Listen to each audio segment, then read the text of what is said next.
우리 함께 말씀을 보도록 하겠습니다. 오늘 우리 주님께서 우리에게 주신 말씀은 요한계시록 17장 5절 말씀입니다. 요한계시록 17장 5절 말씀입니다. 오늘 이 말씀을 읽으실 때 우리를 사랑하시고 세밀하게 말씀하시는 그 하나님의 음성으로 듣기를 간절히 원합니다. 함께 읽도록 하겠습니다. 시작. 그 이마에 기름이 기록되었으니 비밀이라 큰 바벨론이라 땅의 음녀들과 가증한 것들의 엄이라 하였더라. 아멘. 오늘 말씀은 바벨의 본질이라는 제목으로 함께 나누길 원합니다.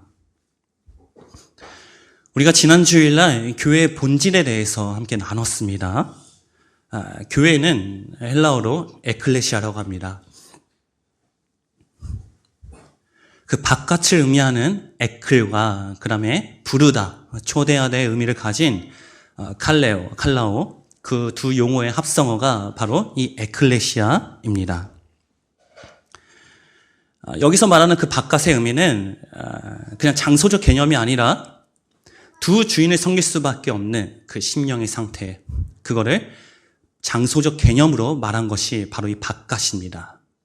그래서 이러한 관점으로 에클레시아의 기능을 보면 두 주인을 섬길 수밖에 없는 바깥에 있는 그 영혼을 안으로 불러들여서 분명한 하나이신 예수 그리스도를 심어주는 것이다. 이게 바로 교회의 본질이고 교회의 기능입니다.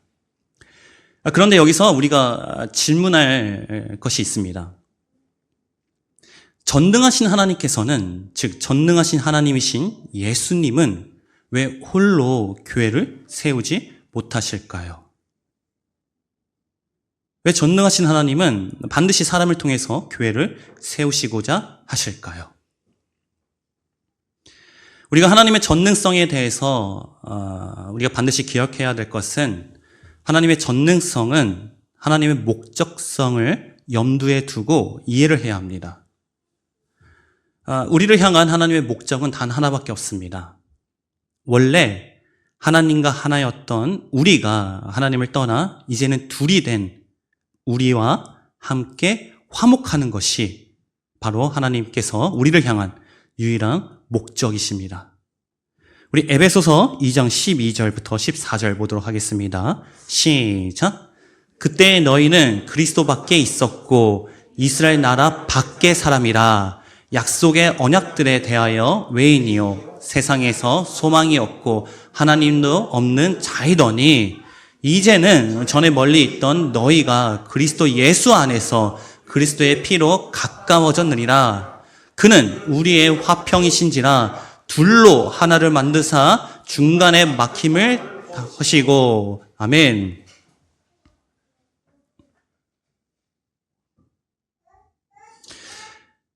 에클레시아라는 관점에서 보면 이 본문 말씀은 밖에 있던 우리를, 즉 두 주인이 섬겼던 우리를 예수님께서 부르셔서, 안으로 들러 부르셔서 분명한 하나이신 예수 그리스도를 심어 주셨습니다.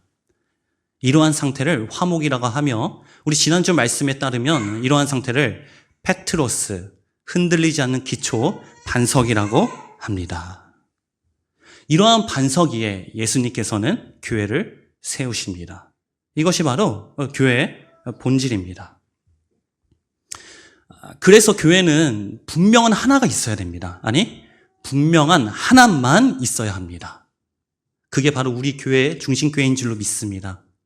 또한 교회는 반드시 그 분명한 하나를 심어줘야 합니다. 그런데 이러한 성경적 교회의 본질이 시대에 따라 시대가 흘러가면서 초대교회부터 현대에 이르기까지 그 본질이 변질되어 왔습니다. 더 정확하게 말하면 시대에 존재하는 사람의 주관에 따라 이 교회의 본질이 이용되어 왔다고 하는 것이 더 정확한 표현인 것 같습니다.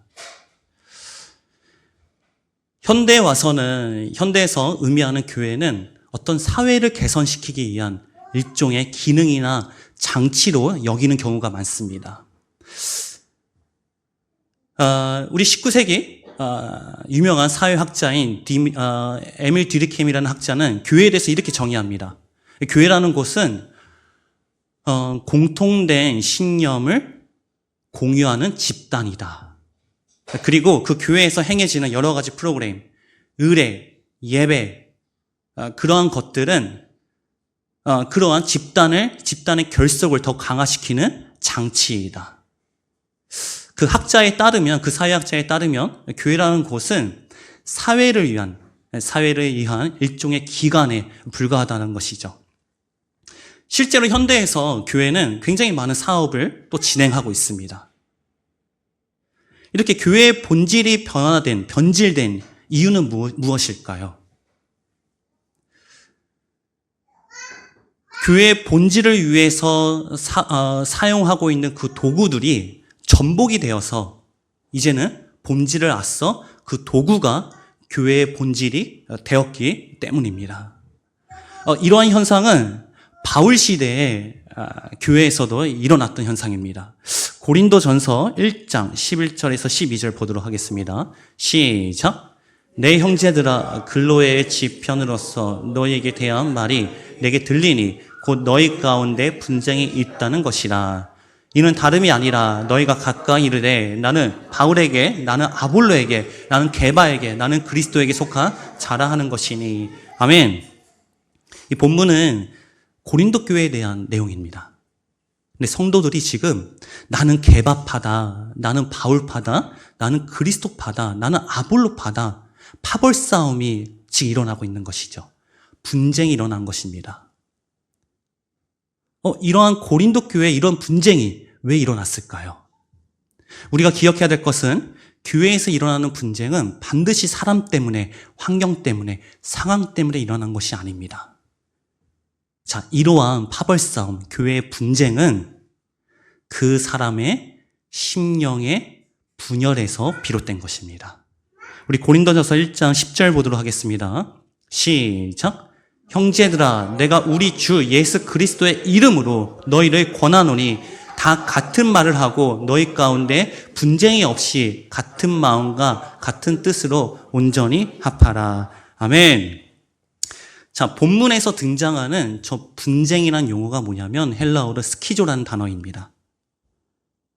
이 스키조의 의미는 원래 하나였던 것이 둘로 나눠진 상태를 의미합니다.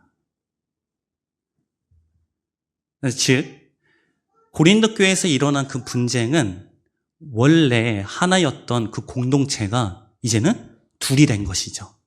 더 나아가서 예수 그리스도와 하나 된 그 공동체의 심령이 이제는 예수 그리스도와 분열이 된 상태를 의미합니다. 그러한 고린도 교회에 바울은 이와 같이 권면합니다. 다시 한번 우리 말씀을 보도록 하겠습니다. 제가 읽도록 하겠습니다. 형제들아, 내가 우리 주 예수 그리스도의 이름으로 너희를 권면하노니 넘어가서 온전히 합하라. 하나가 되라. 여기서 합하라라는 의미는 헬라어로 카타르티조인데 의미가 뭐냐면 회개하다, 복귀하다라는 의미입니다. 자, 바울은 교회의 회복을 위해서 지금 모든 교회들이, 성도들이 합하길 원합니다.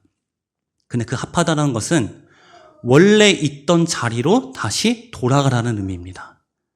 아까 우리가 스키조라는 단어에서 우리가 알듯이 스키조는 원래 하나였는데 본질이 똑같은데 둘로 나눠진 상태를 의미합니다. 그게 바로 분쟁입니다. 분열입니다. 근데 바울은 교회의 회복을 위해서 그리스도의 이름으로 다시 하나가 되라. 다시 회개하라. 복귀하라. 근데 누구를 중심으로요? 예수 그리스도의 이름으로. 우리가 좀 더 이 분쟁이라는 의미에 대해서 다시 한번 살펴보기를 원합니다. 자, 분쟁이라는 의미는 제가 말씀드렸다시피 원래 하나였는데 둘로 나눠진 상태를 이 분열이라고 하였습니다. 지난주 그 말씀에 바벨이라는 의미를 혹시 기억하시나요? 바벨은 혼합을 의미합니다. 혼합이라는 것은 원래 분명한 하나가 있어야 되는데 둘 이상이 들어와서 섞이게 된 상태를 의미하죠. 그래서 분열될 마음, 이 마음은 즉 두 개의 혼합의 의미와 같이 분명히 하나가 된 그 마음에 두 개 이상이 들어와서 두 주인을 섬기는 그거와 의미와 똑같다는 것입니다. 우리가 십계명에 보면은 첫 번째 계명이 무엇입니까? 하나님 외에 다른 신을 너의 곁에 두지 마라. 그러면 십계명의 첫 계명을 죄를 지었다는 것은, 그 계명을 지키지 않았다는 것은 하나님 외에 다른 신을 내 곁에 두었다라는 것이죠. 그래서 이 계명의 관점에서, 이 분열이라는 관점에서 보면은 이 세상에 존재하는 심령은 딱 두 가지입니다. 하나님만 있는 심령, 하나님 외에 두 신을 섬기는 심령. 우리가 그 구약에서 바벨탑 사건을 다시 한번 봤으면 좋겠습니다. 우리가 일반적으로 바벨탑 사건을 이렇게 이해합니다. 언어의 혼합이라고. 근데 그 언어의 혼합은 신령의 혼합에서 비롯된 현상일 뿐입니다. 그 바벨탑을 짓고 있는 그 사람들의 심령은 원래는 이제는 다시는 물로 너희들을 심판하지 않겠다라는 무지개를 통해서 주신 하나님의 언약만 있어야 되는데 거기에 자신의 생각을 유입시켜서 그것이 섞이되어 두 주인을 섬기게 된 심령이 된 것이죠. 그래서 그 심령의 상태에서 비롯된 것이 바벨탑을 짓게 되는 것이고 또 하나는 언어가 혼합이 된 것입니다. 그래서 구약에서 등장하는 말하고자 하는 그 바벨탑의 본질적인 의미는 심령의 혼합을 의미합니다. 요한계시록에서 이 바벨의 의미를 더욱더 분명하게 얘기하고 있습니다. 우리 함께 보도록 하겠습니다. 요한계시록 14장 8절 말씀입니다. 시작. 또 다른 천사 곧 둘째가 그 뒤를 따라 말하되 무너졌도다 무너졌도다 큰 성 바벨론이여 모든 나라를 그 음행으로 인하여 진노의 포도주로 먹이던 자로 다 하더라. 아멘.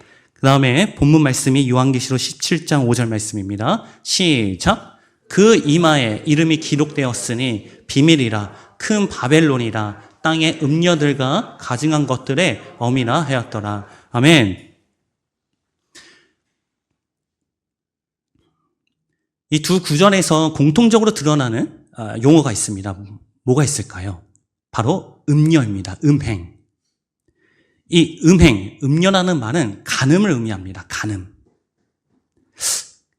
간음은 어떠한 죄일까요? 다시 말해서 이 간음은 다른 여러 나쁜 죄들과 차이점이 뭘까요?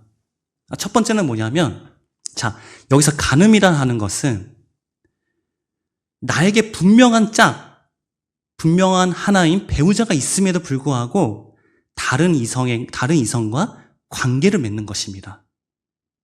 그게 바로 간음죄입니다. 다시 말해서 관계성에 관련된 죄를 의미하는 것이죠. 자, 두 번째. 간음죄는, 그러니까 다른 죄 같은 경우에는 상황과 환경에 의해서 어쩔 수 없이 저지를 수밖에 없는 그 죄를 의미합니다. 예를 들어서 나는 도적질을 하고 싶지 않은데 돈이 너무 없는 거예요. 그래서 그런 도덕질이라는 죄를 저지르게 되죠. 근데 간음죄는 내가 원해서 저지르는 죄입니다. 내가 좋아서. 그러니까 내 배우자가 아니라 다른 이성이 좋아서 내 마음에서 그 이성을 원해서 짓는 죄죠. 이게 바로 간음죄의 특징입니다. 이게 바로 음행과 음녀라는 의미이고 이것이 바로 오늘 요한계시록에서 말씀하시는 바벨론이 지은 죄입니다. 이 본문에서는 바벨론을 하나의 지역인데도 불구하고 하나의 인격체로 얘기를 하고 있죠. 다시 얘기해서 바벨이라는 의미, 즉 원래 하나만을 섬겨야 하는 우리 인간이 두 주인을 섬기게 된 그런 자를 심판하는 모습이 바로 본문입니다. 근데 그러한 자들이 저지른 죄가 바로 음행, 간음이라는 것이죠. 그래서 바벨의 관점에서 말하자면 자기가 좋아서, 내가 좋아서 두 주인을 섬기는 죄를 의미합니다. 이게 바로 원죄입니다. 이 원죄가 분명하면 우리를 향한 하나님의 구원의 방법은 너무나 간단합니다. 하나님께서 우리에게 원하시는 것은 아까 뭐라고 했죠? 화목입니다. 다시 얘기해서 두 주인을 섬기는 우리가 이제는 분명한 하나이신 예수 그리스도만 섬기는 자로 변화시키는 것이 하나님께서 원하시는 것이죠. 그게 바로 구원입니다. 그래서 여러분들, 우리가 하나님께 다른 것을 구하지 않길 원합니다. 하나님께서 우리에게 주실 것은 단 하나밖에 없습니다. 돈도 아니고 능력도 아니고 환경도 아니고 상황도 아닙니다. 하나님은 자신을 우리에게 주시길 원하십니다. 그러면 우리를 통해서 하나님은 뭘 원하실까요? 하나님이 그러하듯이 우리 또한 우리 자신을 하나님께 드리기를 원하십니다. 그게 바로 하나님이 우리에게 원하시는 화목이라는 것이죠. 그리고 그 심령 위에, 그 반석 위에 교회를 세우길 원하십니다. 결론입니다. 그래서 우리는 어떻게 해야 할까요? 우리가 지난 주일날 말씀드렸다시피 여러분들이 죄에 대해서 어떠한 의미를 가지고 있는지 모르겠지만 이 죄는 불가항력적인 죄입니다. 무슨 말이냐면 여러분들이 뻔히 알면서도 짓는 죄라는 것이죠. 근데 그게 내가 좋아서 짓는 죄입니다. 이 사실이 인정이 되길 원합니다. 우리가 해야 될 것은 뭐냐면 이 사실이 정말 심령 가운데 인정이 돼야 됩니다. 그리고 이거를 가지고 하나님께 나와야 합니다. 오늘 이 에클레시아, 이 교회의 본질의 관점에서 얘기하면 여러분들 정말 그 고백을 가지고 교회로 오세요. 그리고 말씀을 들으세요. 그러면 여러분들은 진짜 하나님을 만나게 됩니다. 저는 자신 있게 얘기할 수 있습니다. 우리 중심교회는 이러한 관점에서 봤을 때 분명한 말씀이 있고, 말씀만 있고, 그리고 여기에 오신 여러분들은 이러한 심령, 이런 불가항력적인 이 죄 때문에 여러분들은 이 말씀을 들으러 오신 줄로 믿습니다. 오늘 이 시간에 여러분들 정말 주님 앞에 다른 것을 보는 것이 아니라 정말 교회의 본질답게 사람 때문에 교회 오는 것이 아니라 행사 때문에 교회 오는 것이 아니라 내가 이 사람과 친하기 때문에 교회 오는 것이 아니라 교회에서 무언가를 주기 때문에 오는 것이 아니라 교회의 본질 대신 그 말씀만을 강구해서 교회에 오시기를 간절히 바랍니다. 그리고 그 말씀으로 함께 지어져가는 우리 공동체가 되길 간절히 원합니다.